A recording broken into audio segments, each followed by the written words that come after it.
Before you listen, if you enjoy the stories and want to hear more, then please consider subscribing. Most of you listening aren't subscribed, so please take this time to subscribe. Turn on notifications so you'll never miss a story and be the first to hear. You'll also be supporting me. Thank you.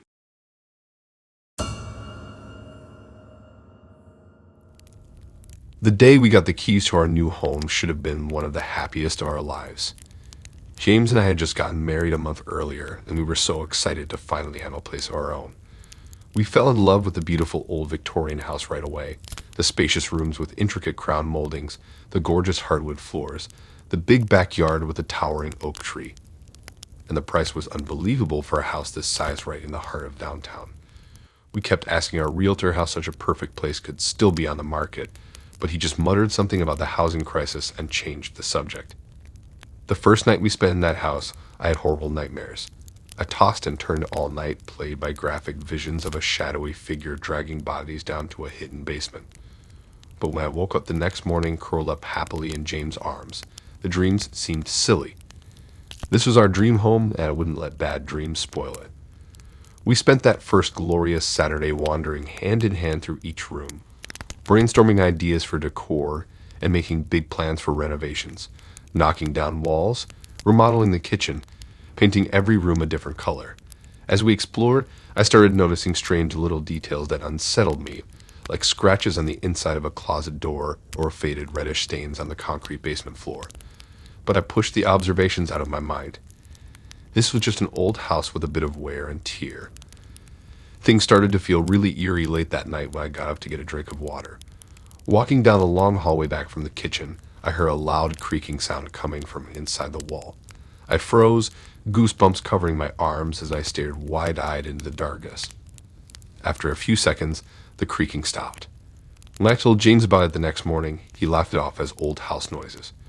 But I couldn't shake the twisted feeling that we were being watched.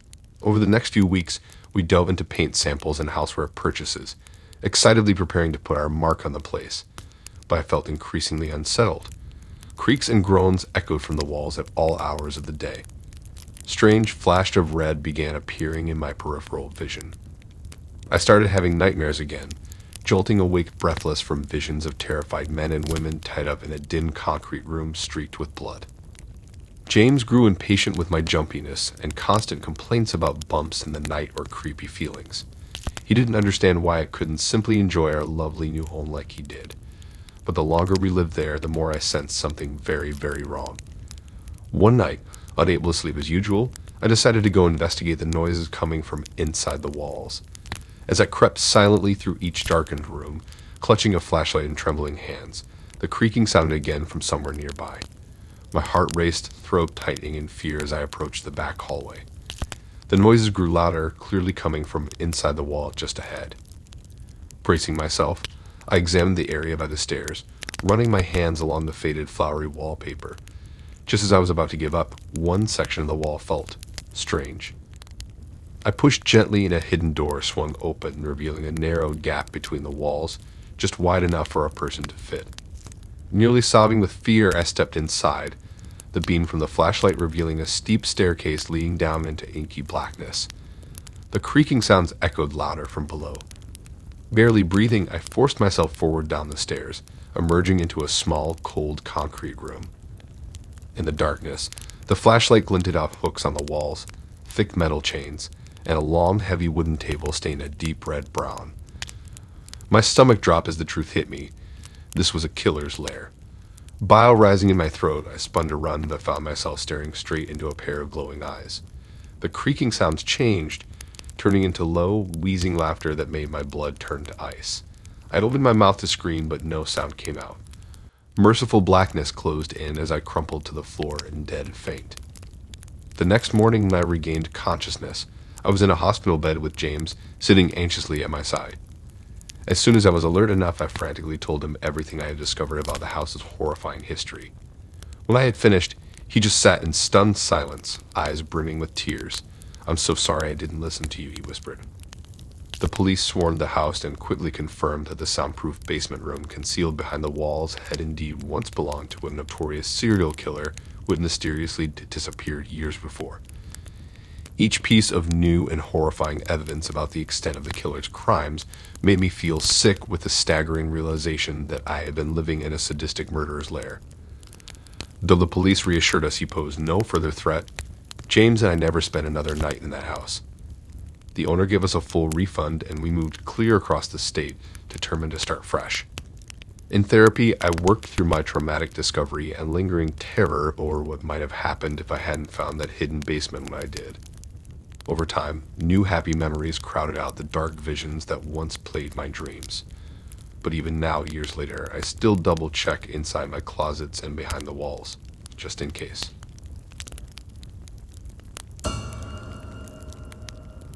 When I landed my dream job across the country in San Francisco, finding an affordable apartment was no easy feat. After tons of Craigslist ad responses went unanswered, I finally secured a tiny studio unit in the sprawling complex known as the Lakeside. Sure, it was old, cramped, and lacked certain amenities, like functioning air conditioner or heat, but the location couldn't be beat, and at $800 per month, the rent was doable, or so I foolishly thought. My first week went smoothly enough. By day, I marveled at the whirlwind of new sights and sounds as I navigated the bustling downtown streets. At night, I'd video chat friends about my cool coworkers and weekend plans before collapsing into bed, exhausted. But late into that first weekend, I jolted awake to the sound of screaming. Blood-curdling yells echoed from somewhere on my floor, mingling with loud crashes and arguing voices.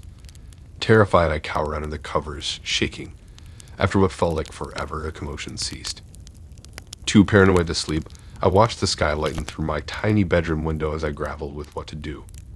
Call the police, but the noise had stopped and I had to be at work in 3 hours. Warn the leasing office about the disturbance. Surely they were aware that such chaos could happen on the property late at night. I decided my best bet was just putting it out of mind. Just some rowdy weekend partiers, I told myself. Not likely to happen again. Yet that very next night, I startled awake again to the muffled sounds of sobbing and pleading right outside my apartment door, followed by angry shouts. There was some type of scuffle, then silence. Fighting drowsiness the next morning, I resolved to ask the leasing manager for info about my floor's odd nighttime ruckuses when I returned home that afternoon. "Oh, honey," the manager, Cheryl, chuckled sympathetically. "What you're hearing is just our resident crackheads. That's why we warn people when they move into floors 3 through 8. Sometimes the drug-related behaviors get a bit loud. But as long as your door stays locked, you should be perfectly fine." My mouth fell open in shock. Drug addicts living on my floor. Loud altercations happening regularly just steps from my apartment.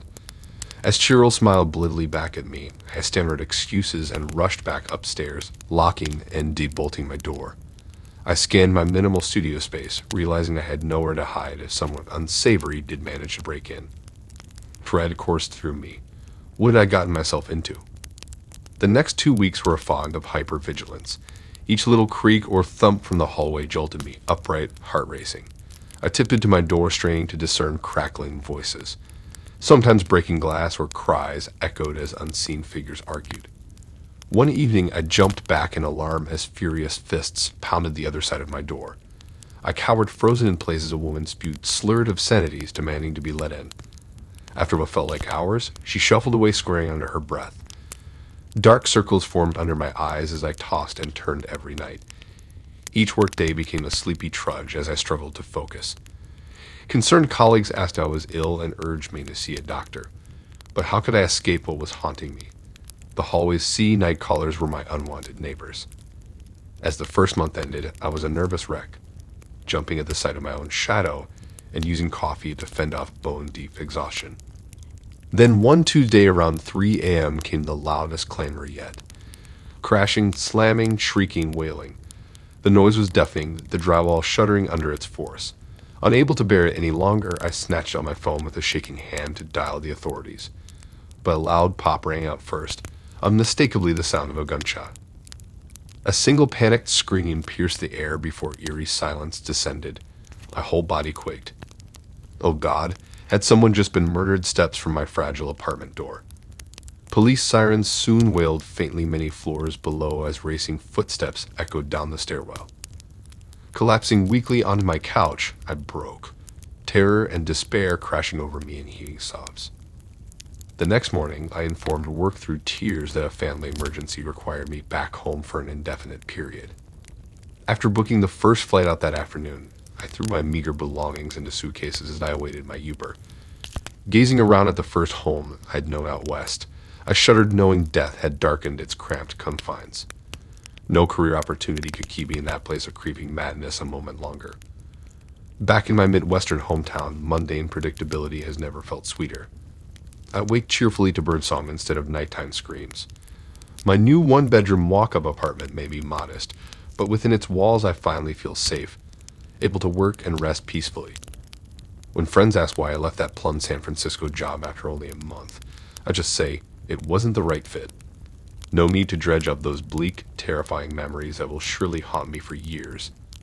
All I know is I vow never again to ignore strange noises outside my door, not when evil may lurk just one thin wall away, hidden in plain sight.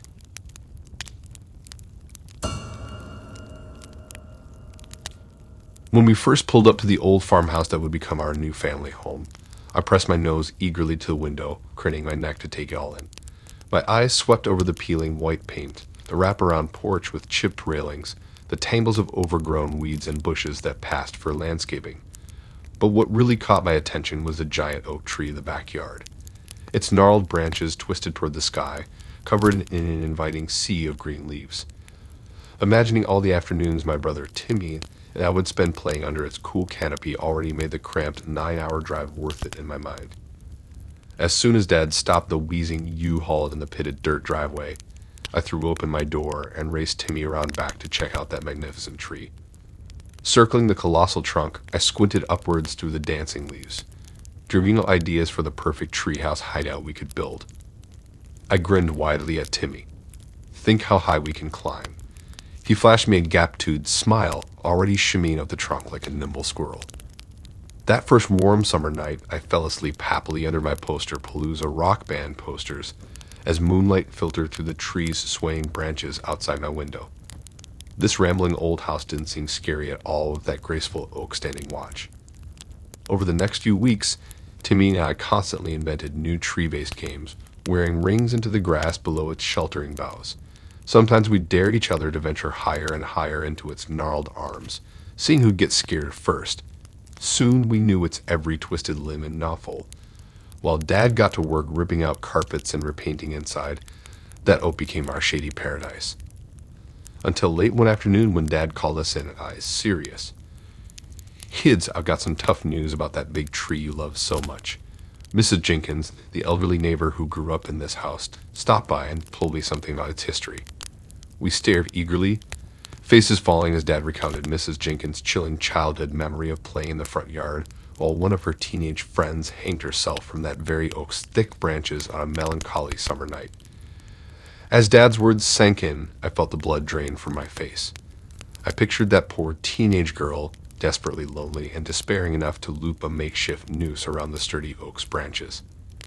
I imagined her standing trembling on a bucket, sobs catching in her throat as she slipped the rope around her neck. My stomach turned as I envisioned her kicking the bucket out from under her feet, a choking twist of the rope cutting off her frantic gasps. Timmy and I had scrambled up and down that mighty oak all summer long without a second thought, oblivious to the tragedy that had played out within its canopy of leaves decades before. I pictured the girl's lifeless body spinning gently, suspended from the same crooked bough Timmy used just yesterday during a rowdy game of squirrel tag. Bile rose in my throat as I imagined her legs dangling limply, shoes scuffing the dirt right where Timmy and I often picnicked in the shade. Dad must have noticed my horrified expression because he pulled me into a fierce hug. As I buried my head in his flannel shirt, hot tears stinging my eyes, I noticed for the first time the abnormal gashes marring the oak's rugged bark, and the one skeletal limb jutting out at an unnatural angle. The image of a broken neck and dangling feet flashed gruesomely back into my mind. I pulled away from Dad's embrace to glance uneasily at the tree again. How had I never realized just how eerie and sinister it appeared? The next weekend, Dad surprised us by installing an enormous tire swing from one of the oak's strongest arms, hoping to restore some sense of cheerful childhood refuge.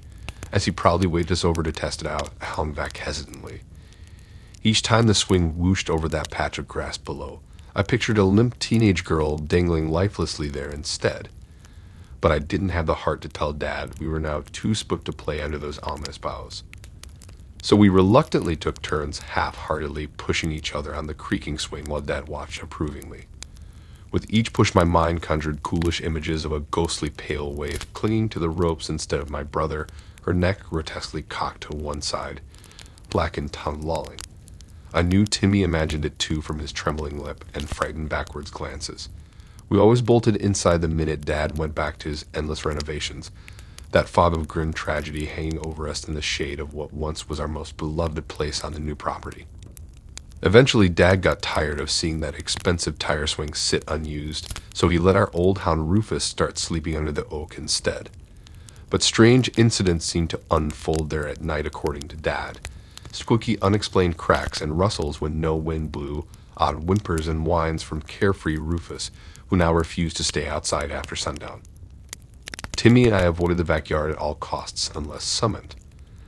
The oak's sprawling branches now seemed less like our gateway to childlike escape, and more like a taunting spectral gatekeeper warning us not to disturb its tragic history with the raucous laughter and silly games of the living.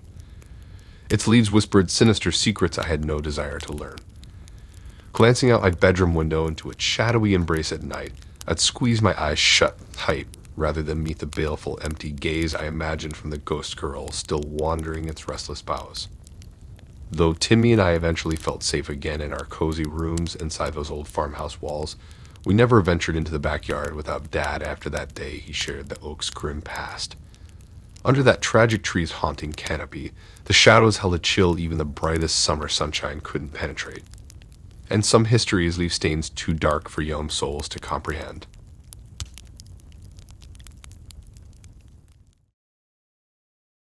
Thanks for listening in. If you like these stories and want to hear more, then please subscribe and like and support this new channel. We have more stories for you to listen to.